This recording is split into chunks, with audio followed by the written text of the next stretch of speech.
সম্মানিত দর্শক, আজকে আমাদের কোনো কন্টেন্ট ভিডিও নয়। আজকে আমাদের বরিশাল মেহেন্দিগঞ্জের বালিয়া গ্রামের এখানে কিছুদিন ধরে এখানে নদীর কাজ করার কথা ছিল। গত বছর শেখ হাসিনা থাকা অবস্থায় তিনি আমাদের ওই পাশে এবং ওই পাশে দুইখান জায়গা বাঁধছিল, কিন্তু এখন শেখ হাসিনা যাওয়ার পর থেকে এখন এই সরকার আসার পরে বলছিল, সরকার আসার পরে 1-2 মাসের ভিতরে আমাদের এই নদী বান্ধনের কাজ শুরু করবে, কিন্তু আজকে প্রায় 4 মাস অতিবাহিত হয়ে যাচ্ছে, কিন্তু আমাদের এখানে এখনো বান্দার কোনো নাম গন্ধ হচ্ছে না। আমাদের এখানে যে এমপি রাজীব হাসান ভাই, তিনি আমাদের এখানে কথা বলছিলেন, আমাদের ভোটের আগে বলছিলেন এই নদীর কাজ করবে, কিন্তু এখন আজকে কোনো কাজও হচ্ছে না, আমাদের নদী বন্ধনের কোনো কথাই হচ্ছে না।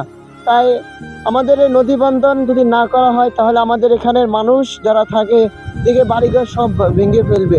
তাই আমাদের সকলকে সরকারকে আকুল আবেদন করব যেন আমাদের এই মেঘনা নদীর এখান দিয়ে আমাদের বাড়ি বরিশাল মেহেন্দিগঞ্জের বালি এখানে যেন বান্ধা হয়। এজন্য দেখেন আমাদের নদী ঘাটে কি অবস্থা। দেখেন বর্ষাকাল আলে যেভাবে নদী ভাঙ্গা শুরু করে, এভাবে যদি 2-3 বর্ষা অতিবাহিত হয় তাহলে আমাদের এই নদী থাকবে না, আমাদের বাড়িঘর সব তলিয়ে নিবে। এজন্য সরকারকে বলবো যে আমাদের এই নদী ঠিক করার জন্য, নদী বান্ধনে কাজ শুরু করার জন্য। এই জন্য সরকারকে আকুল আবেদন করবো যেন, এখানে অনেকে জমি দিয়েছিল, দেখেন নদী অনেক জমি ছিল, নদী সব ভাঙ্গে নিয়ে গেছে গা। আল্লাহ জানে কয়েকদিন পরে এডিও নিয়ে যাবে গা।